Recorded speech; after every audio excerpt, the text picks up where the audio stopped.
Welcome to Kulanjiappa IAS academy. Friends, இந்த வீடியோவில் March 17ஆம் தேதியிலிருந்து 23ஆம் தேதி வரை இருக்கிற கரண்ட் அஃபேர்ஸ் எல்லாமே பார்க்க போகிறோம். சரி, வாங்க பார்க்கலாம். ஃப்ரெண்ட்ஸ், இந்த வீடியோட நோட்ஸ் எல்லாமே கீழே பிடிஎஃப் டிஸ்கிரிப்ஷனில் கொடுத்துருக்கோம். அதெல்லாமே நீங்கள் கிளிக் பண்ணி டவுன்லோட் பண்ணி வச்சுக்கலாம்.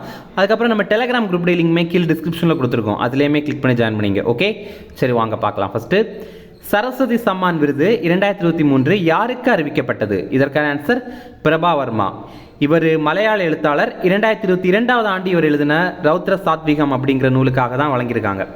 சரஸ்வதி சம்மான் விருது ரொம்ப முக்கியமான விருது. ஏற்கனவே நிறைய தேர்வுகளில் கேட்டிருக்காங்க. கே பிர்லா அறக்கட்டளை தான் இதை வழங்குறாங்க. ரூபாய் 15 லட்சம் பரிசும் வழங்குறாங்க. 1991ஆவது ஆண்டிலிருந்து இதை வழங்குறாங்க. ஒரு எழுத்தாளருடைய கடைசியாக ஒரு 10 ஆண்டுகளில் வெளியான சிறந்த நூலுக்காக தான் இதை வழங்குவாங்க. எப்படின்னா, 8வது அட்டவணையில் இருக்கிற 22 மொழிகளில் ஒரு மொழியில் வழங்குவாங்க. சாகித்ய அகாடமி விருதெல்லாம் பொறுத்த வரைக்கும் 22 மொழிகள் கூட ஆங்கிலம், அதுக்கப்புறம் மொழிபெயர்ப்பு, இந்த மாதிரி 24 விருதுகள் வழங்குவாங்க. ஆனால் இவங்க மொத்தமாக 22 மொழிகளுக்கும் சேர்த்தே ஒரே ஒரு விருது மட்டும்தான் வழங்குவாங்க. 2022ஆவது ஆண்டு இந்த சரஸ்வதி சம்மான் விருது தமிழ்நாட்டை சேர்ந்த எழுத்தாளரான சிவசங்கரிக்கு சூரிய வம்சம் நினைவலைகள் அப்படிங்கிற புத்தகத்திற்காக வழங்கப்பட்டது. அடுத்தது, உலக மகிழ்ச்சி குறியீடு 2024 முதலிடம் பிடித்த நாடு எது? இதற்கான ஆன்சர் ஃபின்லாந்து. முதலிடம் ஃபின்லாந்து, 2ஆம் இடம் டென்மார்க், 3ஆம் இடம் ஐஸ்லாந்து. இந்தியா 126வது இடம். ரொம்ப முக்கியமானது. மொத்தமாக 143 நாடுகளை கணக்கில் எடுத்திருக்காங்க. கடைசி இடம் பிடித்தது ஆப்கானிஸ்தான். அங்கே 2021ஆவது ஆண்டு தாலிபான் ஆட்சியை கைப்பற்றியிருந்தாங்க. அதுக்கு அப்புறத்திலிருந்தே அந்த நாடு ரொம்பவே பின்னடைவை சந்திச்சிருக்கு. 30 வயதுக்குட்பட்டவருக்கான மகிழ்ச்சியான நாடு எது அப்படின்னா லித்துவானியா. அதுவே 60 வயதை கடந்தவர்களுக்கான மகிழ்ச்சியான நாடு எது அப்படின்னா டென்மார்க். இந்த அறிக்கையை வெளியிட்ட அமைப்பு ஐக்கிய நாடுகள் சபை. உலக மகிழ்ச்சி தினம் மார்ச் 20. இதுவே மனிதவள மேம்பாட்டு குறியீடில் இந்தியாவுடைய ரேங்கிங் 134வது இடம். அடுத்தது, உலகின் மிக மாசுபாடு உள்ள தலைநகரம் எது? இதற்கான ஆன்சர் டெல்லி. எந்தெந்த நாட்டுடைய தலைநகரங்கள்லாம் ரொம்ப மாசாக இருக்குது அப்படின்னு பார்க்கும்போது அது டெல்லி தான் நம்ம முதல் இடத்துல இருக்குது. ஓகேவா? உலகத்துடைய மிக மாசுபாடு உள்ள நகரம் டெல்லி. உலகத்துடைய மிக மாசடைந்த நாடுகளுடைய பட்டியலில் இந்தியா 3ஆவது இடத்துல இருக்குது. முதலிடம் வங்காளதேசம், 2ஆம் இடம் பாகிஸ்தான். உலகத்தில் 15 மாசடைந்த நகரங்களை எடுத்துட்டோம் அப்படின்னா அதில் 13 நகரங்கள் நம்ம இந்தியாவை சேர்ந்தது தான். இந்த ரிப்போர்ட்டை வெளியிட்ட அமைப்பு சுவிட்சர்லாந்து நாட்டை சேர்ந்த ஐக்யூஏர் அப்படிங்கிற அமைப்பு. அடுத்தது, இந்தியாவின் முதல் எல்என்ஜி பேருந்து எங்கு இயக்கப்பட்டது? இதற்கான ஆன்சர் மும்பை. எல்என்ஜி அப்படின்னா லிக்விஃபைடு நேச்சுரல் கேஸ். 2 டீசல் பேருந்துகளை எல்என்ஜி பேருந்துகளை மாற்றிருக்காங்க. இதே போல் 5000 பேருந்துகளை மாற்ற போகிறோம் அப்படின்னு சொல்லியிருக்காங்க. என்ன நன்மை அப்படின்னா, இந்த எல்என்ஜி பேருந்துகள் மற்ற பேருந்துகளை கம்பேர் பண்ணும்போது கார்பன் உமிழ்வு 30% குறைக்கும். அதே மாதிரி பிஎம், அதாவது பர்டிகுலேட் மேட்டர், அதோடைய உமிழ்வு 90% குறையும். அடுத்தது, ரொம்ப முக்கியமான கொஸ்டின். எந்த நாட்டிலிருந்து இந்தியர்களை மீட்க ஆபரேஷன் இந்திராவதி தொடங்கப்பட்டது? இதற்கான ஆன்சர் ஹைட்டி. ஹைட்டியிலிருந்து டொமினியன் குடியரசு நாட்டிற்கு நம்ம இந்தியர்களை அழைத்து வரணும் அப்படிங்கிறதுக்காக தான் இந்த ஒரு ஆப்ரேஷன். எதற்காக அப்படின்னா, ஹைட்டி நாட்டில் உள்நாட்டு கலவரம் ஏற்பட்டுச்சு. அதனால தான் நம்ம இந்தியாவுடைய மத்திய வெளியுறவுத்துறை அமைச்சர் ஜெய்சங்கர். இதே மாதிரி சில முக்கியமான ஆப்ரேஷன்ஸ் பார்க்கலாம். ஆப்ரேஷன் தேவி சக்தி அப்படிங்கிறது ஆப்கானிஸ்தான் நாட்டில் தாலிபான் ஆட்சியை கைப்பற்றும் போது நம்ம இந்தியர்களை மீட்டு இந்தியாவுக்கு கொண்டு வரணும் அப்படிங்கிறதுக்கான திட்டம். இது 2021ஆவது ஆண்டில் செயல்படுத்தப்பட்டது. ஆப்ரேஷன் கங்கா அப்படிங்கிறது ரஷ்யா உக்ரைன் போரின் போது உக்ரைனில் மாட்டிக்கொண்ட இந்தியர்களை காப்பாற்றுறதுக்கான திட்டம் 2022ஆவது ஆண்டு செயல்படுத்தியிருந்தாங்க. ஆப்ரேஷன் காவேரி, சூடானில் அந்த நாட்டுடைய துணை இராணுவ படைக்கும் அது மாதிரி அந்த நாட்டில் இருக்கிற இராணுவ படைக்கும் இடையில மோதல் வந்துச்சு. அந்த நேரத்தில் இந்தியர்களை காப்பாற்றுற அந்த ஆப்ரேஷனுடைய பேர் தான் ஆப்ரேஷன் காவேரி, 2023ஆவது ஆண்டு. ஆப்ரேஷன் கருணா, மோகா புயல்னால பாதிக்கப்பட்ட மியான்மருக்கு இந்தியா சார்பில் உதவுற இந்த ஆப்ரேஷன் தான் ஆப்ரேஷன் கருணா. இது 2023ஆவது ஆண்டு மேற்கொள்ளப்பட்டது. ஆப்ரேஷன் தோஸ்த், துருக்கி மற்றும் சிரியா நிலநடுக்கத்தினால பாதிக்கப்பட்டிருந்தது 2023ஆவது ஆண்டில். அந்த நேரத்தில் நம்ம உதவிக்கரம் நீட்டியிருந்ததும் அதான் ஆப்ரேஷன் தோஸ்த். ஆப்ரேஷன் அஜய், இப்போது இஸ்ரேலில் ஹமாஸுக்கும் இஸ்ரேலுக்கும் இடையில மோதல் ஆரம்பிச்சிருந்தது.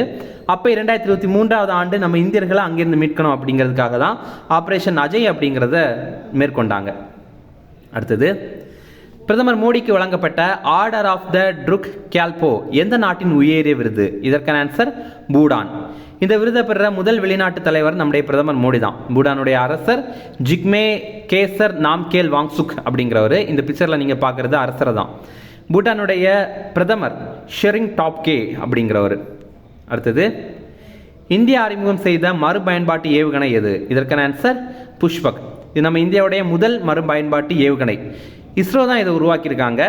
இஸ்ரோவுடைய விரிவாக்கம் இந்தியன் ஸ்பேஸ் ரிசர்ச் ஆர்கனைசேஷன்.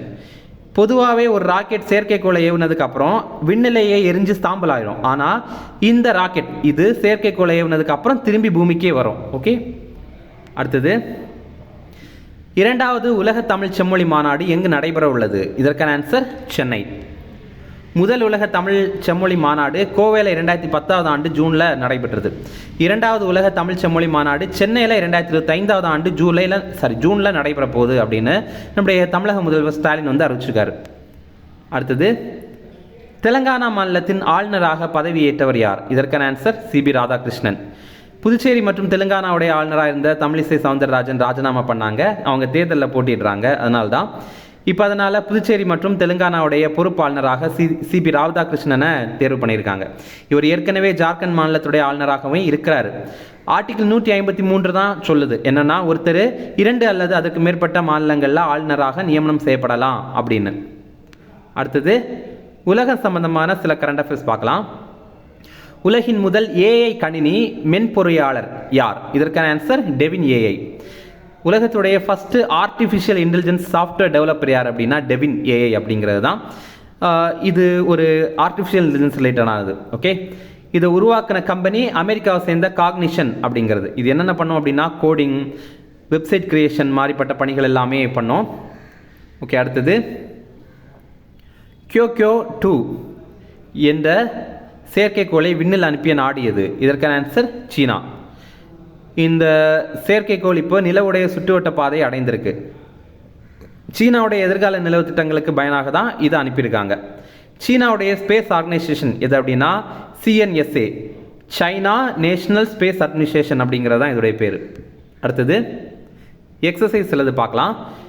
லமிட்டியே 2024. லமிட்டியே அப்படிங்கிற வார்த்தைக்கு ஃப்ரெண்ட்ஷிப், அதாவது நட்பு அப்படிங்கிறது தான் பொருள். இந்தியாவும் செஷல்ஸும் இணைந்து தான் இதை மேற்கொள்கிறாங்க. இது என்ன வகையான பயிற்சி அப்படின்னா இது ஒரு இராணுவ பயிற்சி. இது எங்கே நடைபெற்றது அப்படின்னா செஷல்ஸில் தான் நடைபெற்றது. இது 10வது பதிப்பு. இரண்டாவதாக எக்ஸசைஸ் டைகர் ட்ரையம்ப் அப்படிங்கிற பயிற்சி இந்தியாவுக்கும் அமெரிக்காவுக்கும் மேற்கொள்ளப்பட்ட ஒரு பயிற்சி தான் இது. இது என்ன வகையான பயிற்சி அப்படின்னா மனிதாபிமான உதவி மற்றும் பேரிடர் நிவாரண பயிற்சி. ஓகேவா, இப்போ யாராவது வந்து ஒரு சுனாமியில் மாட்டிக்கிட்டாங்க அப்படின்னா அவங்கள எப்படி காப்பாற்றணும், இந்த மாதிரி பட்டதெல்லாமே பண்ணுவாங்க. இது 2 இடங்களில் நடைபெற்றது. ஒன்று தரைப்பயிற்சி ஆந்திர பிரதேசத்தில் விசாகப்பட்டினத்தில் நடைபெற்றது. நீர்ப்பயிற்சி நம்ம இந்தியாவுடைய கிழக்கு கடற்கரை பகுதிகளில் நடைபெற்றது. அடுத்தது ஸ்போர்ட்ஸ் நியூஸ் பார்க்கலாம். WPL 2024 கிரிக்கெட் போட்டியில் சாம்பியன் பட்டம் வென்ற அணி எது? இதற்கான ஆன்சர் RCB. WPL அப்படின்னா விமன்ஸ் பிரீமியர் லீக். நம்ம IPL மாதிரி பெண்களுக்காக இந்த WPL. இதில் இப்போ 2ஆம் பதிப்பு நடைபெற்றது. அதாவது போன முறை வந்து முதல் பதிப்பு நடைபெற்றது, இப்போ 2ஆம் பதிப்பு நடைபெற்றது. இதில் வெற்றி பெற்றது RCB அணி. IPL தான் இது வரைக்கும் RCB எந்த கப்புமே ஜெயிக்கலை. ஆனால் WPL பெண்கள் PL அதாவது பெண்களுக்கான பிரீமியர் லீக்ல RCB வந்து கப்பு ஜெயிச்சிருக்காங்க. இறுதிப் போட்டி வந்து டெல்லியில் இருக்கிற அருண்ஜேட்லி மைதானத்தில் தான் நடைபெற்றது. அடுத்தது The 10 2024 என்ற சர்வதேச தடகள போட்டி எங்கு நடைபெற்றது? இதற்கான ஆன்சர் கலிஃபோர்னியா. அமெரிக்காவுடைய கலிஃபோர்னியாவில் தான் இது நடைபெற்றது. நம்ம இந்திய வீரரான குல்வீர் சிங் இதில் 2ஆம் இடம் பிடித்திருந்தார். இது மட்டும் இல்லாமல் இவர் ஒரு சாதனையை பண்ணியிருக்காரு. இந்தியாவுடைய 10,000 மீட்டர் ஓட்டப்பந்தய சாதனையை முறியடிச்சிருக்காரு. இவர் 10,000 மீட்டரை 27 நிமிடங்கள் 41.81 செகண்டில் தாண்டியிருக்காரு. இதுக்கு முன்னாடி நம்ம இந்தியாவுடைய வீரரான சுரேந்திர சிங் 2008 ஆண்டு இதே 10,000 மீட்டரை 28 நிமிடங்கள் மற்றும் 2.89 செகண்ட் எடுத்து அவர் கடந்திருந்தார். அதுதான் இது வரைக்கும் சாதனையாக இருந்துச்சு. இப்போ இவர் இந்த சாதனையை முறியடிச்சிருக்காரு. அடுத்தது இந்தியாவின் முதல் உள்புற தடகள மையம் எங்கு திறந்து வைக்கப்பட்டது? இதற்கான ஆன்சர் புவனேஸ்வரம். புவனேஸ்வரம் அப்படிங்கிறது ஒடிசாவுடைய தலைநகர். ஒடிசாவுடைய முதல்வர் நவீன் பட்நாயக், ஒடிசாவுடைய ஆளுநர் ரகுவர் தாஸ். அடுத்தது பிரைம் வாலிபால் லீக் போட்டியில் சாம்பியன் பட்டம் வென்ற அணி எது? இதற்கான ஆன்சர் காலிக்கட் ஹீரோஸ். இறுதிப் போட்டி டெல்லி டூஃபான்ஸ் அணியை வீழ்த்தி காலிக்கட் ஹீரோஸ் வந்து வெற்றி பெற்றிருக்காங்க. இந்த போட்டி எங்கே நடைபெற்றது அப்படின்னா சென்னையில் ஜவஹர்லால் நேரு உள் விளையாட்டரங்கத்தில் தான் நடைபெற்றது. அடுத்தது பாரிஸ் ஒலிம்பிக் 2024 இந்திய கொடியை ஏந்தி செல்ல உள்ள வீரர் யார்? இதற்கான ஆன்சர் சரத் கமல். சரத் கமல் நம்ம தமிழ்நாட்டை சேர்ந்த டேபிள் டென்னிஸ் வீரர். இந்த ஆண்டு நடைபெற போகிற பாரிஸ் ஒலிம்பிக் போட்டியில் இவர் தான் இந்தியாவுடைய கொடியை ஏந்தி செல்ல போகிறாரு. அதே மாதிரி இந்திய வீரர்கள் குழுவுடைய தலைவர் யார் அப்படின்னா குத்துச்சண்டை வீராங்கனையான மேரி கோம்.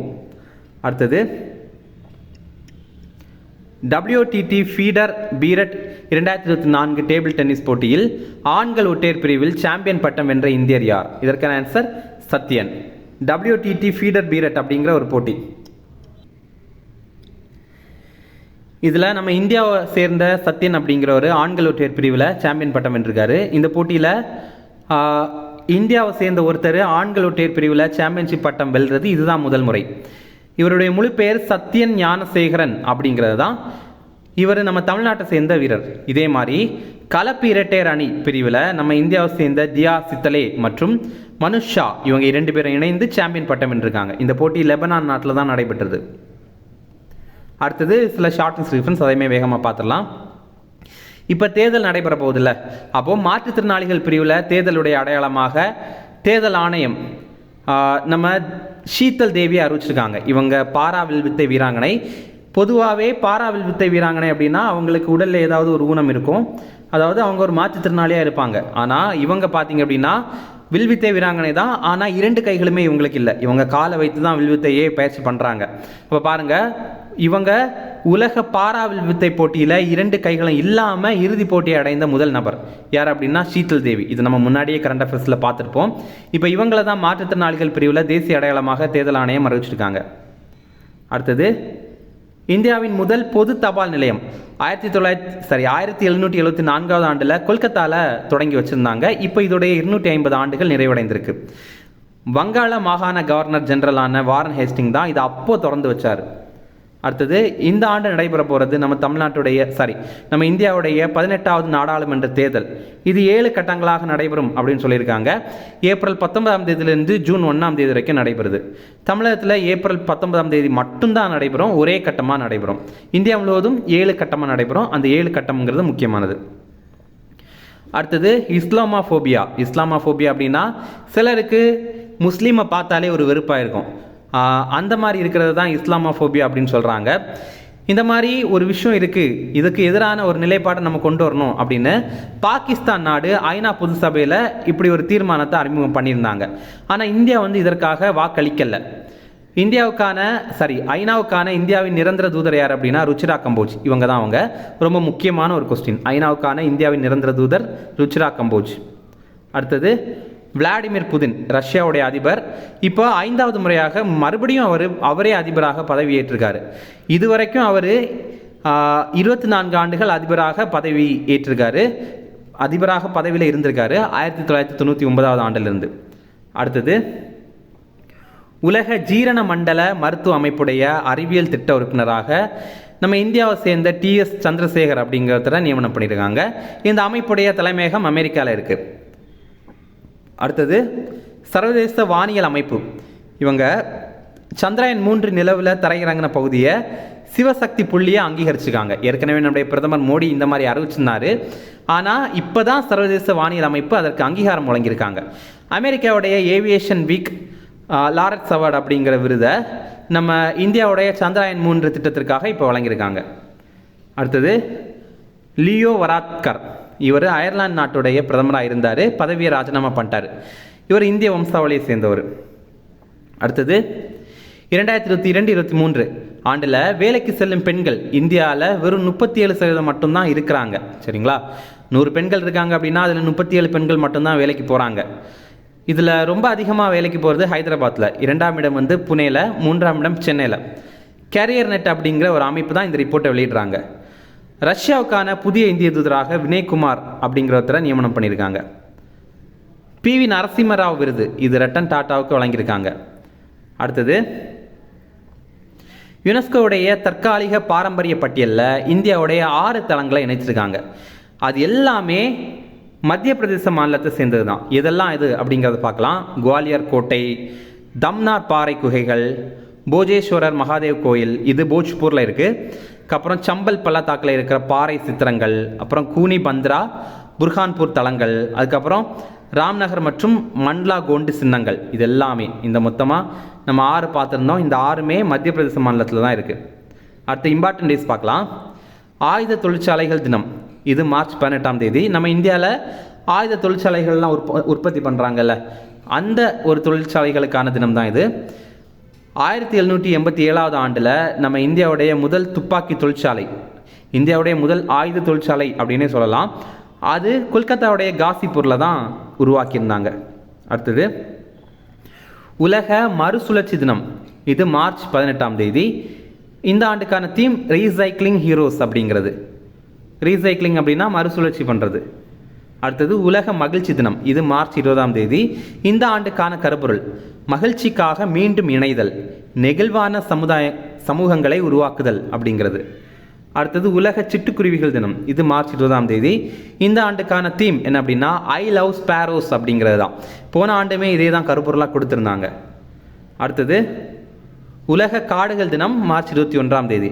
இந்த ஆண்டுக்கான கருப்பொருள் காடுகள் மற்றும் புதுமை, சிறந்த உலகத்திற்கான புதிய தெருவுகள் அப்படிங்கிறது தான்.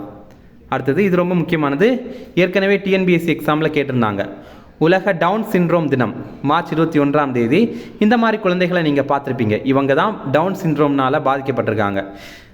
இதில் மொத்தமாகவே நமக்கு 23 ஜோடி குரோமோசோம் இருக்கும், ஒன்றொன்றுலேயுமே 2 2கள் இருக்கும். ஆனால் 21வது ஜோடி குரோமோசோமில் இந்த மாதிரி ஒரு ப்ராப்ளம் இருக்கிறவங்களுக்கு இன்னும் ஒரு குரோமோசோம் வந்து கூடுதலாக இருக்கும். ஏற்கனவே டிஎன்பிஎஸ்சி எக்ஸாமில் என்ன கேட்டாங்க அப்படின்னா எந்த குரோமோசோமில் எக்ஸ்ட்ரா ஒரு குரோமோசோம் இருக்கும் அப்படின்னு கேட்டிருந்தாங்க. அது 21வது குரோமோசோம் தான். ஓகே, இந்த ஆண்டுக்கான தீம் என்ன அப்படின்னா எந்த ஸ்டீரியோ டைப்ஸ் அப்படிங்கிறது. ஸ்டீரியோ டைப்னா என்னென்னா இவங்கன்னா இப்படி தான்ப்பா, பெண்கள்னா லேசான வேலை தான் செய்வாங்க, ஆண்கள்னால் தான் கடுமையான வேலை செய்ய முடியும் அப்படின்னு ஒருத்தங்களை சும்மா நம்ம ஜட்ஜ் பண்ணுவோம்ல, இவர் இப்படி தான் அவர் அப்படி தான் அப்படின்னு. அந்த மாதிரி இவங்கெல்லாம் இப்படி தான்ப்பா அப்படின்ற மாதிரி இந்த டவுன் சிண்ட்ரோம்னால் பாதிக்கப்பட்டவங்களை நம்ம வந்து எந்த மாதிரியும் ஜட்ஜ் பண்ணக்கூடாது அப்படின்றது தான் இதுக்கானது. ஓகே, அடுத்தது உலக தண்ணீர் தினம். இந்த ஆண்டுக்கான கருப்பொருள் அமைதிக்காக தண்ணீரை பயன்படுத்துதல். உலக தண்ணீர் தினம் மார்ச் 22ஆம் தேதி. அடுத்தது தியாகிகள் தினம், இது மார்ச் 23ஆம் தேதி. ஏற்கனவே நம்ம மகாத்மா காந்தி மரணமடைந்த தினத்தையும் நம்ம தியாகிகள் தினமாக தான் கடைபிடிக்கிறோம். அதே மாதிரி பகத்சிங், அதுக்கப்புறம் சிவராம் ராஜ்குரு மற்றும் சுக்தேவ் தாப்பர், இவங்க 3 பேருமே உயிர் தியாகம் செய்யப்பட்ட தினத்தையுமே நம்ம தியாகிகள் தினமாக தான் கடைபிடிக்கிறோம். இவங்க 3 பேருமே மார்ச் 23ஆம் தேதி 1931ஆம் தேதி லாகூர் சிறையில் கொல்லப்பட்டாங்க. அடுத்தது உலக வானிலை நாள் மார்ச் 23ஆம் தேதி. இந்த ஆண்டுக்கான கருப்பொருள் காலநிலை நடவடிக்கையின் முன்னணியில் அப்படிங்கிறது தான். அடுத்தது புவி நேர தினம், இது மார்ச் 23ஆம் தேதி. மார்ச் 23ஆம் தேதி இரவு 8:30லிருந்து 9:30 வரைக்கும் எல்லாரையுமே அந்தந்த வீடுகளில் இருக்கிற விளக்குகளை அணைக்க சொல்கிறாங்க. ஏன்னா அந்த 1 மணி நேரமும் நம்ம வந்து பூமிக்காக கொடுப்போம்.